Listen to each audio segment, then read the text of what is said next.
Clouthier. My mouth's dry. Get you some water, man. Hello and welcome to another edition of Inside the Lanes. We got a special guest, Mr. Cody Clouthier. You guys have heard me talk about him so many times. He's the brains behind this. When I have a question, when I have issues, he's one of the few people I go to and I trust. He's been bowling for 35 years. 35 years. 35. Started at 3. You have quite a few 300s, quite a few tournament wins. Why don't you tell us a little bit about that? Oh man. So started bowling at 3. You know, I was born and raised in Salford. I don't know if you remember it, but Cypress Lanes. Used to be where Dynamic Dimensions is. Used to be a bowling alley, and that's where I started my career. My first bowling ball was a 6-pound King Kong. It was blue and white and had yellow writing on it. But I think it was around 1991-ish is whenever we came to Petro Bowl, and where I started bowling YBA on Saturday morning like we are right now. Yep. My dad was definitely a big push for all that stuff. Like I never bowled with bumpers, so you know I started off. You know I was the gutter king, man. And then you know my dad always said I don't want to you know you don't need help. You're gonna figure it out yourself. So started there about 5 or 6 years old. Moved up, you know, different. They had the preps, they had bantams, majors, and stuff like that. And then at the age of 10. I became a major, so I was bowling with 18, 19-year-olds, and I mean, at that time I was still probably averaging 160, 170, you know, at that age. At 10 years old, he's averaging more than I average now. Awesome. Hey, fun fact: at 10 years old, I shot a 775. We're not going to listen to any more of my advice on these videos because I've never shot anything close to a 775 yet. Yeah, after the age of 10, you know, I actually moved up to the men's league at 15 years old. So there was a lot of people at the time that didn't agree with it. You know, they said I was too young and wasn't capable of bowling with the men. And you know, that changed pretty fast the first year that I bowled. Right. You know, came out and I was 15.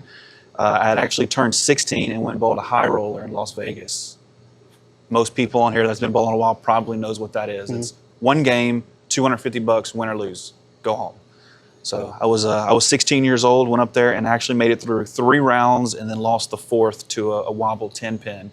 But I was the youngest person at the time to cash in that tournament, 16 years old. It's a pretty big feat, man. Yeah. Now that we got Cody here, we're gonna, with all of his expertise and experience, we're gonna ask him some very tough questions. Stick around.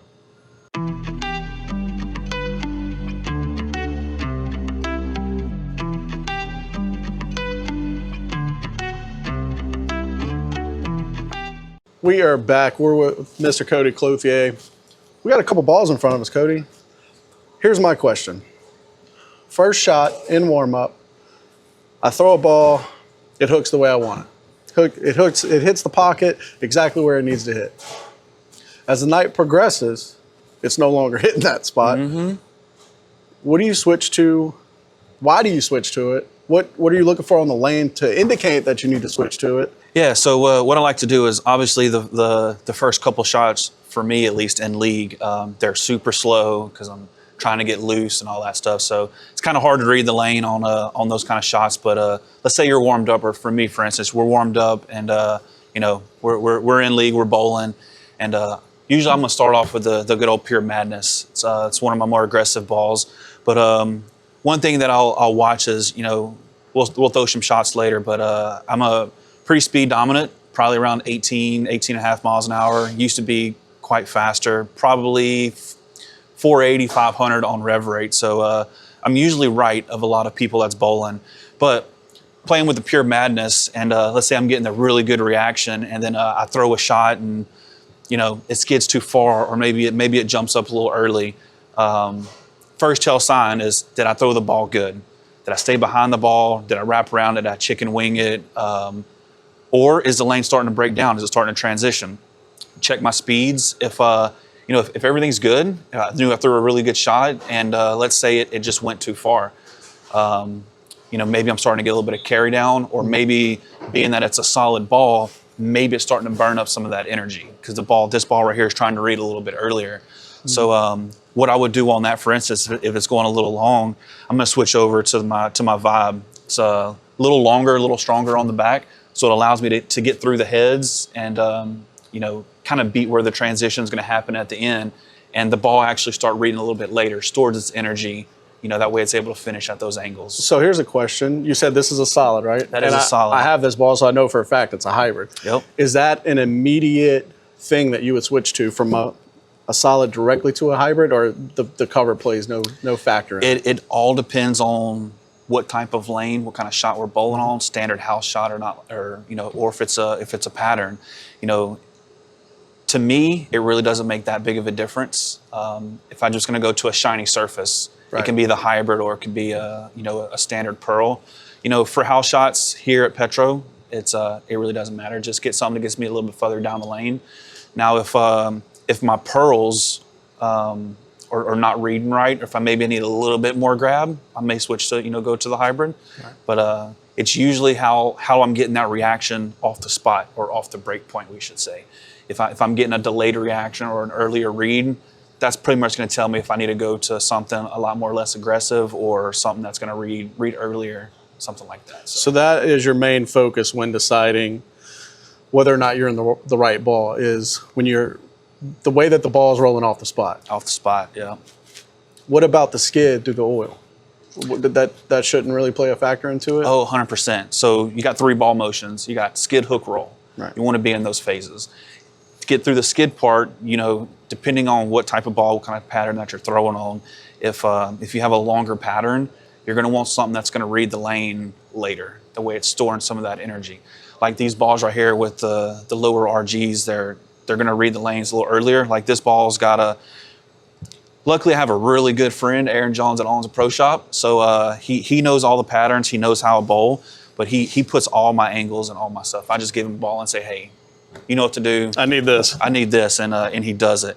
But typically my patterns are like 45 by 5 by 40. So stuff that like this one's going to read a little bit earlier, still going to get a pretty good strong reaction on the back end. To whereas if I went to something like this, it reads later, stronger on the back end, more of like your skid flip, more of rather here where it's more of like your arc, we should say. So you could have both of these balls with the exact same layout. They're going to roll differently because of the covers, correct? 100%, yeah. Cover stock's a huge difference, and you also talking about the cores that's inside of them as well. Right. And then being that they're ASIMs, depending on how they're drilled. But yeah, can be completely different balls with the same drillings. I've seen a few channels on here, and I love a lot of the YouTube channels that talk about bowling.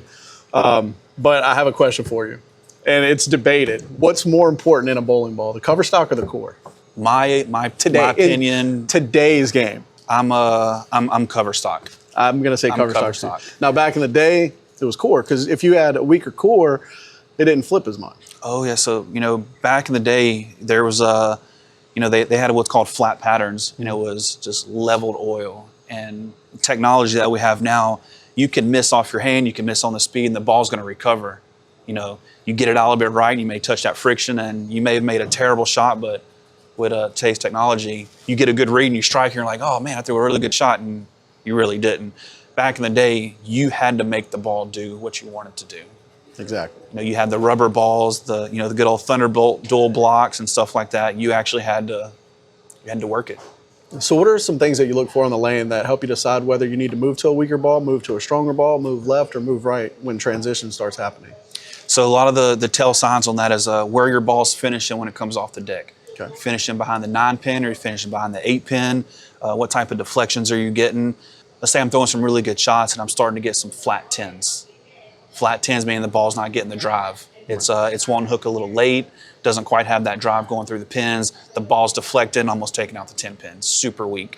What I would look for if I'm throwing, like for instance, the Pure Madness, chances are the ball's starting to lose energy. So I'm gonna go away from the solid cover, and I'm gonna go to a pearl to get it down a lane. And when I start to get to that break point, when it comes off the spot, to make sure that I still have drive coming through the pins rather than getting that deflection. It's hard for me to make, moving for me is different than going to be for, like an average bowler, because I'm normally going to start off right from where most people are playing at. So whenever I'm bowling, I can't just watch what the lane's doing for where I'm at. I got to watch who the bowler is to the left of me and what they're doing. Because, yeah, so let's say I'm standing or I'm throwing 10, 12 at the arrows, and then I'm getting really good ball reaction, and I'm starting to get a little flat, or I'm starting to get a little jerky on the back end. I'm starting to maybe go like wrap 10, finish up a little too high. I have to watch not only what the lane's doing, but I got to watch what the guys to the left of me are doing. So for me, if I'm making if it's time for me where my ball speed is I'm throwing it too hard, I'm trying to force the ball too much, I do need a ball change, or if I need to move, I got to watch where the people to the left of me are. Because if I make a 2-in-1 move, I can be exactly where that person is to the left of me. And if I throw it in that same spot, I'm either going to get a check hook, or I'm going to get a really bad over-under, and the ball's just going to escape forever. So I have to watch what I'm doing, and then I have to watch what the people to the left of me are doing. That way I know if I need to make, instead of going like my standard 2-to-1, just to kind of get a little extra, or if I need to move 10 left, right, or 15 left, and 5 to 7 with my, at the arrows. It starts to get pretty technical on that, because you got to watch what the lane's telling you. There's a story, you have to watch it. The lanes talk to you. They do. So we do have a fresh pattern that we just laid down. It's just a typical house shot. We're going to let Mr. Cody throw a few of his balls and explain what the balls are doing in that situation, what he would switch to, what he sees. We'll see you on the lanes. All right, guys, we're out on the lanes with Cody. He's going to throw a solid, a hybrid, and a pearl to show you guys what kind of lane transitions to look for. And he's going to give some explanation on what he's doing, because, let's face it, he knows way more than I do. All right, first shot's gonna be Pure Madness, ASIM solid. Try to be around 10 at the arrows, about 6 to the break point. See, that was good shot. Good shot. All right, so we're gonna throw one more with the Pure Madness. We on Santa Fe on 19. At the arrows, looking at 9. Good shot. Like those wishy-washies. All right, we're gonna switch over to the Vibe. We're actually gonna stand on 20. At the arrows, we're gonna be at 10. Try to get to around 5. Good shot. So we're gonna stay with the Vibe. I'm gonna move 3 and 2 left, get a little slower roll, see if we can get the ball to finish up a little early. The arrow's gonna be at 11.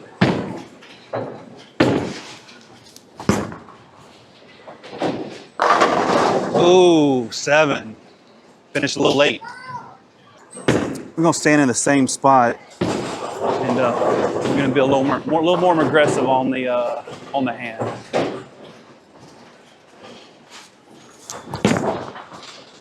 Little inside, still finished. All right, so we're gonna switch to the Power Torque. This one is pinned down. It's gonna be a symmetrical, so it's gonna be a little slower, it's a little more controllable. So we're actually gonna move. We're gonna move 5 right from where we started with the Pure Madness. We're gonna play this one tight and down the lane.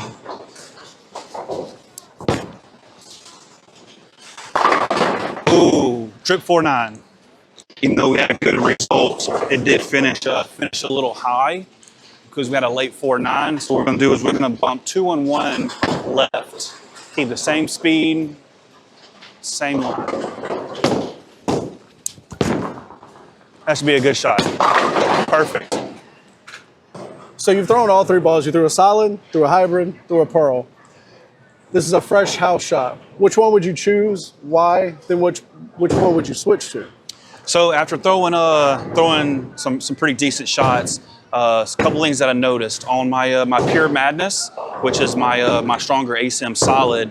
I was not getting a really good read. It looks like it was burning up a little too early, and when it got to the spot, it was just dead. It was coming in pretty weak. I did get a couple wishy strikes, but wasn't getting a good read. So I switched over. We went to the Vibe. Vibe's it's a hybrid. That one's it's a symmetrical ball. So I was actually able to stand in the same spot with the Pure Madness as the Pure Madness with the Vibe, and actually got a lot better reaction. It was actually coming up a little high, So I was able, on the 2 shots, I bumped 5 boards left with my feet and 3 with the Mark, and was still getting really good reads and getting some pretty good pin reaction, man. So, you know, I probably would have stuck with that ball based on the shots that we were throwing right now, but wanted to get a little more content, so I pulled out the Power Torque, which is it's a little older ball. It's a symmetrical solid. I got it drilled pinned down, but I actually moved, I think it was 5 or 6 right of where I was with the Pure Madness, kept it tight, like down 10, and tell you what, that ball was rolling really good. I know when it gets to the spot, I'm not gonna get a super jerky reaction. Man, it was just super nice control. Tripped out a 4.9, tripped out a 4, and had a pretty solid strike in there. So overall, pretty good reads. So you hear that? For everybody out there, you don't need every single brand new ball. Yes, they're shiny, they're pretty, they're nice. This man's throwing 300s with 4, 5, 6-year-old balls. It's not always about the ball. That is right. Cody, I want to thank you so much for coming and talk to us today, man. If you guys have any questions about any of the things we discussed, he watches almost every single one of these videos as soon as they're out. Just be sure to leave a comment, tag Cody in it, and I'm sure you wouldn't mind answering a couple questions. Thank you guys so much for watching. If you like the content, please like and subscribe. We'll see you next time. Thank you.